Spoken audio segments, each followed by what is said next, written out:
Hello दोस्तों, एक बार फिर से स्वागत है आपका इस नए वीडियो लेक्चर में। तो आज की इस वीडियो लेक्चर में हम लोग बात करने वाले हैं network filter and transmission line के बारे में। ठीक है, ये जो आपका सब्जेक्ट है वो यूपी पॉलिटेक्निक के जो इलेक्ट्रॉनिक्स ब्रांच के 4th सेमेस्टर के स्टूडेंट हैं उनके लिए है। ठीक है, तो जो नेटवर्क और फिल्टर ट्रांसमिशन लाइन सब्जेक्ट है उसको शॉर्ट में NFTL भी बोलते हैं।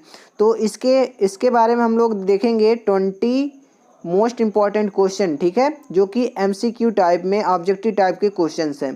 ठीक है, इनको अच्छे से समझेंगे तो प्लीज़ वीडियो को लास्ट तक देखिएगा, आपको बहुत सारा नॉलेज भी मिलेगा और आपके एग्जाम के पॉइंट ऑफ व्यू से भी इम्पॉर्टेंट क्वेश्चन है। ठीक है, तो चलिए शुरू करते हैं और जानते हैं पहला क्वेश्चन क्या है। तो फर्स्ट क्वेश्चन है आपका, the example of one port network.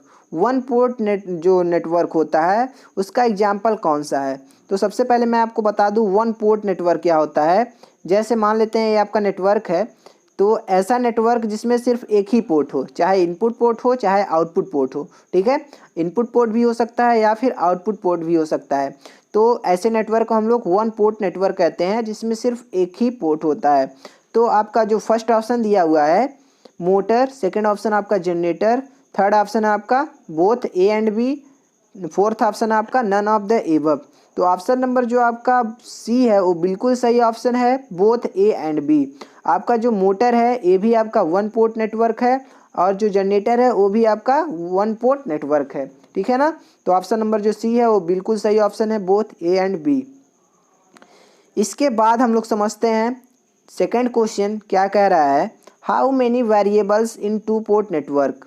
Two port network क्या होता है, एक ऐसा नेटवर्क जिसमें दो पोर्ट होते हैं, एक इनपुट पोर्ट होगा एक आउटपुट पोर्ट होगा। ठीक है ना, और इसमें 4 टर्मिनल होंगे। ठीक है ना, तो यहाँ पे देखेंगे अगर टू पोर्ट नेटवर्क की बात करें तो कुछ इस फॉर्म में होगा, इसको शॉर्ट में TPN बोलते हैं, TPN। ठीक है, यहाँ से देखेंगे तो इनपुट पोर्ट होगा, ये आपका इनपुट पोर्ट है, ये आपका आउटपुट पोर्ट है। ठीक है ना, ये आपका इनपुट पोर्ट है, ये आपका आउटपुट पोर्ट है।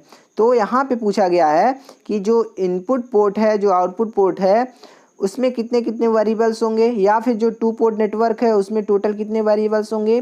तो यहाँ पे देखेंगे आपका इनपुट वोल्टेज होगा, आउटपुट वोल्टेज होगा। ठीक है, इनपुट करंट होगा, आउटपुट करंट होगा। इस तरह से 4 वेरिएबल्स होते हैं टू पोर्ट नेटवर्क में। एक इनपुट वोल्टेज होता है, एक इनपुट करंट होता है, एक आउटपुट वोल्टेज होता है, एक आउटपुट करंट होता है। इस तरह से 4 वेरिएबल्स होते हैं टू पोर्ट नेटवर्क में। तो ऑप्शन नंबर जो सी दिया हुआ है वो आपका बिल्कुल सही ऑप्शन है। ठीक है, 4। इसके बाद हम लोग समझते हैं नेक्स्ट क्वेश्चन। अगला क्वेश्चन क्या कह रहा है, two port network also called. जो टू पोर्ट नेटवर्क का बॉक्स होता है, ठीक है, ये आपका टू पोर्ट नेटवर्क है मान लेते हैं। इसका जो बॉक्स है, ठीक है, इसका जो बॉक्स है इसको क्या बोला जाता है, तो इसको बोला जाता है ब्लैक बॉक्स। तो ऑप्शन नंबर फर्स्ट है आपका बिल्कुल सही है, ब्लैक बॉक्स। ठीक है ना, जो टू पोर्ट नेटवर्क का बॉक्स होता है इस तरह से जिसको शो करते हैं उसको क्या बोलते हैं हम लोग, ब्लैक बॉक्स बोलते हैं। इसके बाद नेक्स्ट क्वेश्चन क्या है आपका, व्हाट इज एम्पलीफायर। एम्पलीफायर क्या होता है। तो फर्स्ट ऑप्शन है आपका increase the strength, second option है आपका decrease the strength, third option है आपका बोथ, फोर्थ ऑप्शन है आपका नन ऑफ दिस। तो यहाँ पे समझने की बात है कि जो एम्पलीफायर होता है वो सिग्नल के स्ट्रेंथ को इंक्रीज कर देता है, बढ़ा देता है। ठीक है ना, तो ऑप्शन नंबर जो फर्स्ट दिया हुआ है वो आपका बिल्कुल सही है, इंक्रीज द स्ट्रेंथ। यहाँ पे देखेंगे एक डायग्राम से हम लोग समझते हैं। यहाँ पे देखेंगे एक सिग्नल है, ठीक है, जो कि लोअर सिग्नल है, लोअर है इसका स्ट्रेंथ। ठीक है, अब इसी सिग्नल को जब हम लोग एम्पलीफायर को देते हैं तो एम्पलीफायर इसको क्या करता है, इसके स्ट्रेंथ को बढ़ा देता है। ठीक है, इसके स्ट्रेंथ को बढ़ा देता है, इसके एम्पलीट्यूड को बढ़ा देता है। तो इसी को हम लोग बोलते हैं एम्पलीफायर। इसके बाद हम लोग देखते हैं नेक्स्ट क्वेश्चन। अगला जो क्वेश्चन है क्या कह रहा है, एटूनेटर्स इज। एटूनेटर्स क्या होते हैं, जो एम्पलीफायर है उसका सेम अपोजिट होता है। जिस तरह से जो एम्पलीफायर होता है स्ट्रेंथ को बढ़ाता है, उसी प्रकार से जो एटूनेटर होता है वो इसके स्ट्रेंथ को कम कर देता है, डिक्रीज कर देता है। तो ऑप्शन नंबर जो यहाँ पे दिया हुआ है सेकंड, ठीक है, वो आपका ऑप्शन बिल्कुल सही है, डिक्रीज द स्ट्रेंथ। इसके स्ट्रेंथ को क्या कर देता है, कम कर देता है। किसी भी सिग्नल के स्ट्रेंथ को क्या कर देगा, कम कर देगा एटूनेटर्स। ठीक है ना, इसके बाद जो अगला क्वेश्चन है, नेक्स्ट क्वेश्चन क्या कहा जा रहा है, what is low pass filter. Low pass filter क्या होता है। तो जो लो पास फिल्टर होता है एक ऐसा फिल्टर जो एक लोअर फ्रिक्वेंसी के जो सिग्नल होते हैं उनको पास करता है, इसको पास कर देगा, इधर का जो होगा जो हायर फ्रिक्वेंसी होगा उसको ब्लॉक कर देगा। यहाँ पे देखेंगे कट ऑफ फ्रिक्वेंसी होता है FC, तो FC से जो नीचे होता है, कट ऑफ फ्रिक्वेंसी से जो नीचे सिग्नल होता है, जो फ्रिक्वेंसी होता है उसको तो पास कर देता है, लेकिन जो कट ऑफ फ्रिक्वेंसी के ऊपर के सिग्नल होते हैं उनको क्या कर देता है, ब्लॉक कर देता है, रिजेक्ट कर देता है। तो जो लो पास फिल्टर होता है वो जो लोअर फ्रिक्वेंसी के सिग्नल होते हैं सिर्फ उसी को पास करता है। तो यहाँ पे जो ऑप्शन दिया हुआ है पास हाई फ्रिक्वेंसी, फिर दिया हुआ है पास लो फ्रिक्वेंसी, थर्ड दिया हुआ है both A and B, fourth दिया है आपका नन ऑफ दिस। तो ऑप्शन नंबर इसमें जो है आपका सेकंड आपका बिल्कुल सही है, पास लो फ्रिक्वेंसी। ठीक है, लो फ्रिक्वेंसी के जो सिग्नल होंगे उनको पास कर देगा, जो हाई फ्रिक्वेंसी के सिग्नल होंगे उसको ब्लॉक कर देगा, रिजेक्ट कर देगा लो पास फिल्टर। ठीक है ना। इसके बाद समझते हैं हम लोग अगला क्वेश्चन। नेक्स्ट क्वेश्चन क्या कहा जा रहा है, what is high pass filter. High pass filter क्या होता है, तो फर्स्ट ऑप्शन है आपका लो पास लो फ्रिक्वेंसी, सेकंड ऑप्शन है आपका पास हाई फ्रिक्वेंसी, थर्ड ऑप्शन है आपका बोथ, फोर्थ ऑप्शन है आपका नन ऑफ दिस। तो यहाँ पे देखेंगे एक डायग्राम से समझते हैं। यहाँ पे देखेंगे ये आपका है कट ऑफ फ्रिक्वेंसी। ठीक है, कट ऑफ फ्रिक्वेंसी के जो ऊपर वाले सिग्नल हैं, जो ऊपर वाले फ्रिक्वेंसी हैं, इसको पास करता है। तो यहाँ पे देखेंगे जो हाई पास फिल्टर होता है वो कट ऑफ फ्रिक्वेंसी के ऊपर के जो फ्रिक्वेंसी सिग्नल होते हैं उनको पास कर देगा। ठीक है, लेकिन जो लोअर फ्रिक्वेंसी वाले सिग्नल होते हैं, जो कट ऑफ फ्रिक्वेंसी के नीचे के सिग्नल होते हैं, उनको क्या कर देता है, ब्लॉक कर देता है। इस तरह से हम लोग कह सकते हैं कि जो हाई पास फिल्टर होता है वो सिर्फ हाई फ्रिक्वेंसी वाले सिग्नल को पास करता है। ठीक है, तो ऑप्शन नंबर जो यहाँ पे दिया हुआ है सेकंड वो आपका बिल्कुल सही है, पास हाई फ्रिक्वेंसी। ठीक है, हाई फ्रिक्वेंसी का जो सिग्नल होगा उसको पास कर देगा। इसके बाद हम लोग समझते हैं अगला जो क्वेश्चन है क्या कहा जा रहा है। नेक्स्ट क्वेश्चन में interchange the input and output port, the electrical characteristic is not change is called. कह रहा है अगर कोई नेटवर्क है, ठीक है, कोई नेटवर्क है, इसका जो इनपुट पोर्ट है, जो इनपुट पोर्ट है, जो आउटपुट पोर्ट है, एक दूसरे से इंटरचेंज कर दें, मतलब जो इनपुट पोर्ट है उसको आउटपुट पोर्ट बना दें और जो आउटपुट पोर्ट है उसको इनपुट पोर्ट बना दें, तो इस नेटवर्क का जो कैरेक्टरिस्टिक होता है, इलेक्ट्रिकल कैरेक्टरिस्टिक, वो चेंज नहीं होता है। तो ऐसे नेटवर्क को हम लोग क्या बोलते हैं, तो फर्स्ट है आपका सिमेट्रिकल नेटवर्क बोलते हैं, सेकेंड ऑप्शन है आपका एसिमेट्रिकल नेटवर्क बोलते हैं, थर्ड है आपका बोथ, फोर्थ है आपका नन ऑफ दिस। तो ऑप्शन नंबर जो फर्स्ट है वो आपका बिल्कुल सही है, सिमेट्रिकल नेटवर्क। सिमेट्रिकल नेटवर्क एक ऐसा नेटवर्क होता है जिसके इनपुट या फिर आउटपुट पोर्ट को एक दूसरे से इंटरचेंज कर दें तो इसका जो इलेक्ट्रिकल कैरेक्टरिस्टिक होता है वो चेंज नहीं होता है। ठीक है ना, तो ऑप्शन नंबर फर्स्ट आपका बिल्कुल सही है, सिमेट्रिकल नेटवर्क। इसके बाद हम लोग समझते हैं अगला क्वेश्चन। नेक्स्ट क्वेश्चन में क्या कहा जा रहा है, interchange the input and output port, the electrical characteristic is change called. तो ऐसा नेटवर्क, ठीक है, ऐसा नेटवर्क जिसके इनपुट और आउटपुट पोर्ट को हम लोग एक दूसरे से इंटरचेंज कर दें तो इसका कैरेक्टरिस्टिक चेंज हो जाए, तो ऐसे नेटवर्क को क्या बोल देंगे हम लोग, तो फर्स्ट ऑप्शन है आपका सिमेट्रिकल नेटवर्क बोलेंगे, सेकंड ऑप्शन एसिमेट्रिकल नेटवर्क बोलेंगे, थर्ड ऑप्शन है आपका बोथ, फोर्थ ऑप्शन है नन ऑफ दी। तो ऑप्शन नंबर जो बी है वो आपका बिल्कुल सही है, एसिमेट्रिकल नेटवर्क। तो एसिमेट्रिकल नेटवर्क क्या होता है, एक ऐसा नेटवर्क जिसके इनपुट पोर्ट को आउटपुट बना दिया जाए और आउटपुट पोर्ट को इनपुट बना दिया जाए, और जैसे ही इनपुट पोर्ट को आउटपुट बनाएंगे, आउटपुट पोर्ट को इनपुट पोर्ट बनाएंगे, तो इसका जो इलेक्ट्रिकल कैरेक्टरिस्टिक है वो भी चेंज हो जाएगा। तो इस प्रकार के नेटवर्क को हम लोग बोलते हैं एसिमेट्रिकल नेटवर्क। तो ऑप्शन नंबर बी आपका बिल्कुल सही है, एसिमेट्रिकल नेटवर्क। इसके बाद हम लोग समझते हैं नेक्स्ट क्वेश्चन। अगला क्वेश्चन क्या कहा जा रहा है, T network can B. T network हो सकता है आपका, फर्स्ट ऑप्शन है आपका सिमेट्रिकल नेटवर्क, सेकंड ऑप्शन है आपका एसिमेट्रिकल नेटवर्क, थर्ड ऑप्शन है आपका बैलेंस नेटवर्क, फोर्थ ऑप्शन है आपका ऑल ऑफ द एबव। जो टी नेटवर्क होता है आपका वो टी शेप में होता है। ठीक है, इस शेप में आपका टी नेटवर्क होता है। तो आपका जो टी नेटवर्क होता है वो सिमेट्रिकल भी हो सकता है, एसिमेट्रिकल भी हो सकता है, बैलेंस भी हो सकता है। तो ऑप्शन नंबर जो 4 है वो आपका बिल्कुल सही है, ऑल ऑफ एबव। ठीक है, ऑप्शन नंबर डी आपका बिल्कुल सही ऑप्शन है, ऑल ऑफ द एबव। इसके बाद हम लोग समझते हैं अगला क्वेश्चन। नेक्स्ट क्वेश्चन क्या कह रहा है, Pi Network can be. Pi Network हो सकता है आपका, फर्स्ट ऑप्शन है आपका बैलेंस्ड, सेकंड ऑप्शन है आपका सिमेट्रिकल, थर्ड ऑप्शन है आपका एसिमेट्रिकल, फोर्थ ऑप्शन है आपका ऑल ऑफ द एबव। तो जो पाई नेटवर्क होता है वो आपका पाई के शेप में होता है, ठीक है ना, पाई के शेप में ऐसा नेटवर्क होता है जिसको पाई नेटवर्क बोलते हैं। तो पाई नेटवर्क आपका बैलेंस भी हो सकता है, सिमेट्रिकल भी हो सकता है, एसिमेट्रिकल भी हो सकता है। तो अब जो ऑप्शन नंबर 4 है वो आपका बिल्कुल सही है, ऑल ऑफ द एबव, ठीक है ना। ऑप्शन नंबर डी आपका बिल्कुल सही ऑप्शन है। इसके बाद हम लोग समझते हैं नेक्स्ट क्वेश्चन क्या कहा जा रहा है। अगला जो क्वेश्चन है कह रहा है if infinite same symmetrical network connected then impedance on input terminal of first network is known as. तो अगर हम लोग एक ही सेम सिमेट्रिकल नेटवर्क को कई बार कनेक्ट करें, मान लेते हैं सेम एज सिमेट्रिकल नेटवर्क है, इसको इनफाइनाइट बार कनेक्ट किया गया है, ठीक है, इसको कई बार कनेक्ट किया गया है, तो क्या होगा आपका जो फर्स्ट नेटवर्क है इसका जो इनपुट टर्मिनल पर इम्पीडेंस है, जो इनपुट टर्मिनल पे इम्पीडेंस है, ठीक है, इसको क्या बोलेंगे हम लोग। तो आपका जो फर्स्ट ऑप्शन दिया हुआ है कैरेक्टरिस्टिक इम्पीडेंस, सेकंड ऑप्शन दिया हुआ है आपका प्रोपोगेशन कांस्टेंट, थर्ड ऑप्शन दिया हुआ है आपका एटेन्यूएशन कांस्टेंट, फोर्थ ऑप्शन दिया हुआ है आपका नन ऑफ दिस। तो ऑप्शन नंबर जो फर्स्ट है वो आपका बिल्कुल सही है, कैरेक्टरिस्टिक इम्पीडेंस, ठीक है।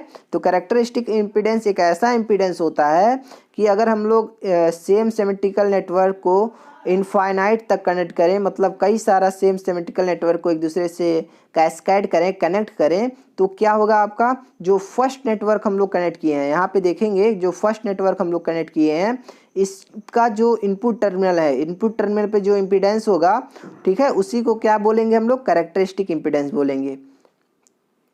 इसके बाद हम लोग समझते हैं नेक्स्ट क्वेश्चन क्या है। अगला क्वेश्चन क्या कह रहा है the unit of attenuation constant, जो एटेन्यूएशन कांस्टेंट है उसका यूनिट क्या होता है। तो फर्स्ट ऑप्शन है आपका रेडियंस पर किलोमीटर, सेकंड ऑप्शन है आपका नेपर्स पर किलोमीटर, थर्ड ऑप्शन है आपका both A and B, fourth option है आपका नन ऑफ दिस। तो ऑप्शन नंबर जो सेकंड है वो आपका बिल्कुल सही है, नेपर्स पर किलोमीटर, ठीक है। तो एटेन्यूएशन कांस्टेंट का जो यूनिट होता है वो क्या होता है आपका नेपर्स पर किलोमीटर होता है, ठीक है ना। तो ये ऑप्शन जो बी है वो आपका बिल्कुल सही ऑप्शन है। इसके बाद समझते हैं हम लोग नेक्स्ट क्वेश्चन क्या कह रहा है। अगला जो क्वेश्चन है the unit of phase shift constant, phase shift constant जो होता है उसका यूनिट क्या होता है। तो फर्स्ट ऑप्शन है आपका रेडियंस पर किलोमीटर, सेकंड ऑप्शन है आपका नेपर्स पर किलोमीटर, थर्ड ऑप्शन है आपका बोथ ए एंड बी। तो ऑप्शन नंबर जो यहाँ पे फर्स्ट है वो आपका बिल्कुल सही है, रेडियंस पर किलोमीटर। यहाँ पे देखेंगे आपका जो फेज शिफ्ट कांस्टेंट है उसका जो यूनिट होगा क्या होगा, रेडियंस पर किलोमीटर होगा, ठीक है ना। इसके बाद समझते हैं हम लोग नेक्स्ट क्वेश्चन। अगला जो क्वेश्चन कहा जा रहा है क्या है अगला question the unit of insertion loss, ठीक है, इंसर्शन लॉस का यूनिट क्या होता है। तो सबसे पहले हम लोग समझते हैं इंसर्शन लॉस क्या होता है। यहाँ पे मान लेते हैं आपका एक सोर्स है, यहाँ पे मान लेते हैं आपका लोड है, ठीक है, ये आपका सोर्स है, ये आपका लोड है। इनके बीच में जब हम लोग सोर्स और लोड के बीच में कोई नेटवर्क कनेक्ट करते हैं या फिर इंसर्ट करते हैं, तो यहाँ से जो सोर्स है वहाँ से जो लोड है वहाँ तक जाने में, ठीक है, जो सिग्नल है वो सोर्स से लोड तक जाने में जितना पावर लॉस होता है इस नेटवर्क के कारण से उसको क्या बोलते हैं हम लोग, इंसर्शन लॉस बोलते हैं, ठीक है। तो समझ गए होंगे कि इंसर्शन लॉस क्या होता है। जब सोर्स और लोड के बीच में कोई नेटवर्क हम लोग कनेक्ट करते हैं तो इस नेटवर्क के कारण से जो सोर्स से लोड तक जाने में पावर लॉस होता है उसको क्या बोलते हैं हम लोग, इंसर्शन लॉस बोलते हैं। तो इसमें जो दिया हुआ है इंसर्शन लॉस का यूनिट क्या होता है, तो फर्स्ट ऑप्शन है आपका डीवी, सेकंड ऑप्शन है आपका नेपर्स, थर्ड ऑप्शन है आपका बोथ ए एंड बी, और फोर्थ ऑप्शन है आपका नन ऑफ दिस। तो ऑप्शन नंबर जो इसमें सी है वो आपका बिल्कुल सही है, both A and B. Insertion loss का जो यूनिट होता है वो आपका डीबी में भी हो सकता है और नेपर्स में भी हो सकता है, दोनों में हो सकता है, ठीक है ना। तो ऑप्शन नंबर सी आपका जो है वो बिल्कुल सही ऑप्शन है। इसके बाद हम लोग समझते हैं नेक्स्ट क्वेश्चन क्या कहा जा रहा है। अगला जो क्वेश्चन है attenuation in dB is equal to 8.686 multiply attenuation in nepers.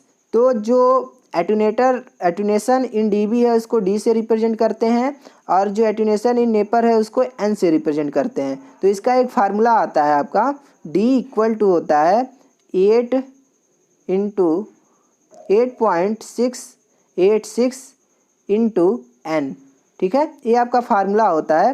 तो यहाँ पे देखेंगे कि वही कहा गया है स्टेटमेंट में कि एटुनेशन इन डीबी, ठीक है, जिसको डी से रिप्रेजेंट किया गया है, इज इक्वल टू होता है 8.686 मल्टीप्लाई एटुनेशन इन डी नेपर्स, ठीक है, जिसको एन से रिप्रेजेंट किया गया है।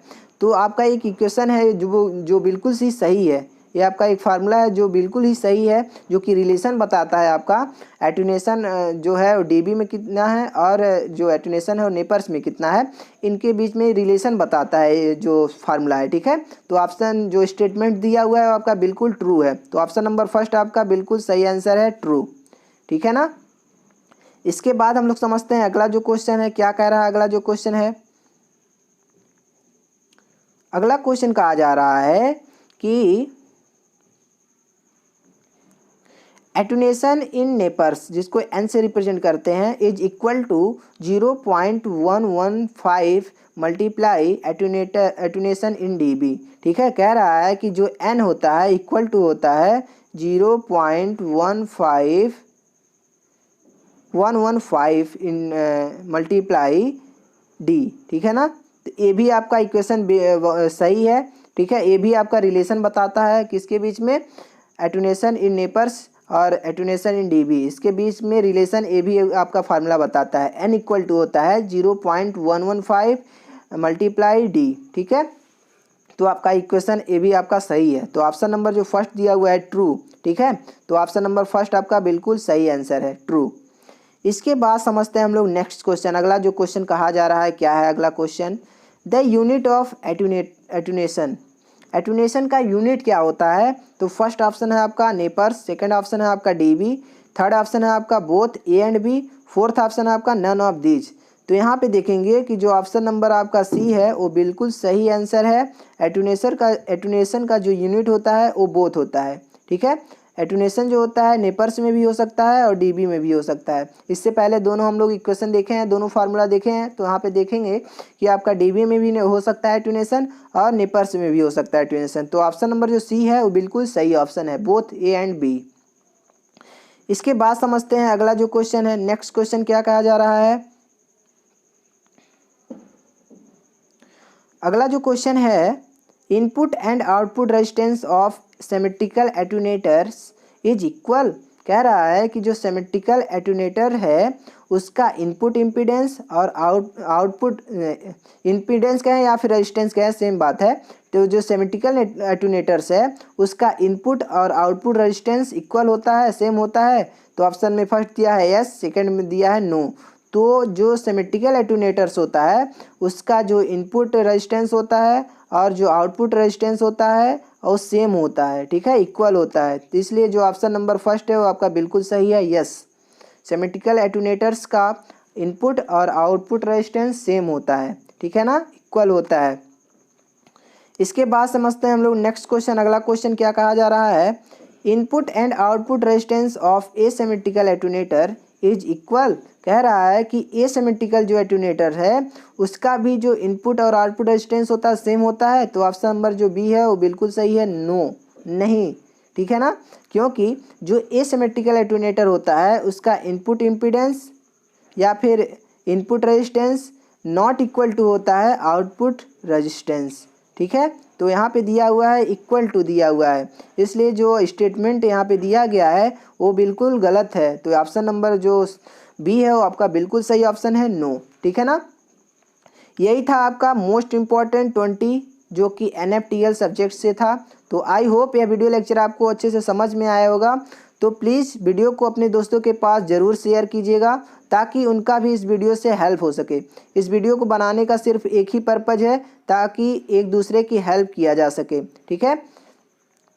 तो मिलते हैं नेक्स्ट वीडियो में, तब तक अपना ख्याल रखें, अपनों का ख्याल रखें, खुश रहें, मस्त रहें, पढ़ते रहें। जय हिंद।